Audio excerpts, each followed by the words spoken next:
Auzubillahiminash-shaytanir-rajim. Bismillahir-rahmanir-rahim. Dear students, Assalamu alaikum. Hope you will be fine. Now we start our subject Amazing Science, Class 3, Lecture number 12, Unit number 11, page number 66, the sun and the planets, जो हमारा सूरज और जो सितारे हैं। आज हम उनके बारे में ये जो हमारा चैप्टर है इसके मुतालिक हम रीडिंग करेंगे। द मिल्की वे, ठीक है। ये जो छोटे छोटे सितारों का झुरमट होता है इसको मिल्की वे बोलते हैं।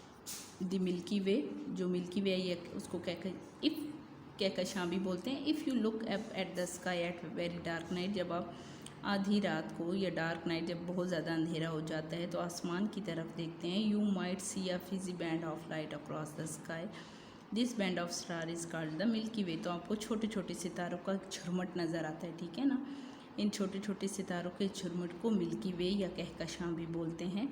The stars belong to a great island of stars spinning through a space. ये स्टार्स ऐसा लगता है कि किसी बहुत बड़े सितारों के जो एक जजीरा होता है उससे बिलोंग करते हैं, ऐसा नज़र आता है। स्पाइनिंग डोर्स पे और किसी स्पेस की तरह, ठीक है ना।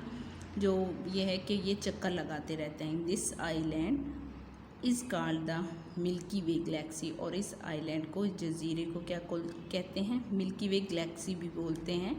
The earth is part of this Galaxy, और हमारी जो ज़मीन है वो भी इसी गैलेक्सी का एक हिस्सा है। We can see millions of shining bodies in the sky at night. हम रात के वक्त मिलियंस की तादाद में, ठीक है, शाइनिंग बॉडीज़, चमकती हुई छोटी छोटी चीज़ें आसमान पर देखते हैं। These shining bodies are of different kinds, और ये जो शाइनिंग बॉडीज़ होती हैं, ठीक है, ये जो हैं ये डिफरेंट काइंड्स की होती हैं, डिफरेंट एग्जाम्स की होती हैं। सम ऑफ देम आर स्टार्स, इनमें कुछ सितारे होते हैं। एंड सम आर कोमेट्स, और इनमें कुछ कोमेट्स हैं, मेट्रियोट्स हैं, एस्ट्रॉइड्स हैं और प्लैनेट्स हैं, 86 extras. All these bodies are in a vast space called in universe, और इन तमाम चीज़ों का इतनी वास्ट स्पेस पे, मतलब इतनी खुली जगह पर होना क्या कहलाता है? यूनिवर्स कहलाता है। ये तमाम चीज़ें इतनी बड़ी खला में मौजूद हैं, तो ये तमाम जो चीज़ें हैं ये मिलकर क्या बनाती हैं? यूनिवर्स बनाती हैं, ठीक है। Stars are a big balls of burning gases. जो स्टार्स हैं, जो सितारे हैं, वो बिग बॉल्स हैं, मतलब बहुत बहुत जलती हुई आग के गोले हैं, ठीक है, burning gases. They give out heat and light, और ये हमें हीट, मतलब तवानाई, ये देख लें तपिश, जो हरारत होती है वो, और लाइट भी फराहम करते हैं। देखें, अब जिस दिन सूरज निकला हुआ होता है उस दिन कितनी हर तरफ रोशनी छाई हुई होती है, लेकिन सर्दियों में मौसम या जिस दिन क्लाउडी वेदर होता है, बादल, आसमान पर बादल हैं, उस दिन क्या होता है कि रोशनी कम होती है। Our sun is a star, हमारा जो सन है वो भी एक सितारा है। Stars appear dim and small from the earth because they are a great distance from the earth. जो स्टार्स हैं वो हमें बहुत डिम नज़र आते हैं, हालांकि ऐसा नहीं होता, ठीक है ना। वो हमें डिम क्यों नज़र आते हैं? क्योंकि उनका हमारी ज़मीन से डिस्टेंस काफ़ी ज़्यादा है। और फॉर एग्ज़ाम्पल, अब एक चीज़ अगर आप अपने करीब से देखते हैं तो आपको बड़ी नज़र आती है, लेकिन अगर उसको किसी डिस्टेंस से आप देखेंगे तो वो आपको लगेगा बहुत छोटी सी है।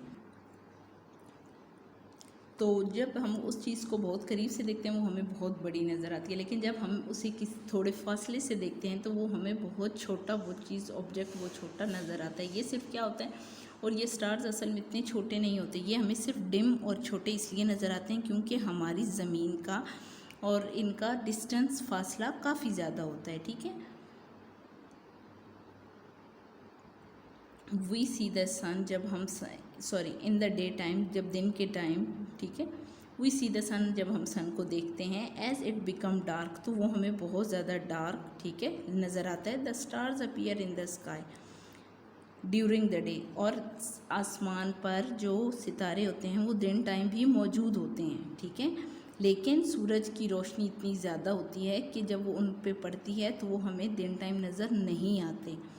There are stars in the sky, आसमान पर, ये जैसे कि मैंने आपको बताया भी, जब सूरज की जो रोशनी, जब दिन टाइम हम सूरज हमें नज़र आता है तो क्या होता है कि सितारे दिन टाइम भी आसमान पर ही मौजूद होते हैं, लेकिन वो हमें सूरज की तेज़ रोशनी की वजह से नज़र नहीं आते। But we can not see them, इसीलिए हम सितारों को दिन टाइम आसमान पर नहीं देख सकते। क्यों? क्योंकि सूरज की रोशनी इतनी ज़्यादा होती है कि वो हमें, जब सूरज की रोशनी उन पर पड़ती है तो सितारों की रोशनी क्या होती है, वो और ज़्यादा डिम हो जाती है, मध्यम हो जाती है, और सूरज की रोशनी में वो जो सितारे होते हैं वो हमें नज़र नहीं आते। प्लैनेट्स, इसके अलावा अब देखिए सितारे क्या होते हैं। प्लैनेट्स आर बॉडीज़, जो प्लैनेट्स होती हैं, दैट मूव अराउंड द सन। ये प्लैनेट्स जो होते हैं, ये जो सूरज के गिर्द ऑल टाइम जो हरकत करते रहते हैं, इनको प्लैनेट्स या सितारे बोलते हैं। The sun has 8 planet moving around the sun. जो सन है या सूरज है वो 8वां सितारा है जो सूरज के गिर्द, या नंबर 8 पे वो सितारा समझ लें जो सूरज के गिर्द मूविंग कर रहा है, सूरज के गिर्द चक्कर लगा रहा है। The sun and its planets make up the solar system.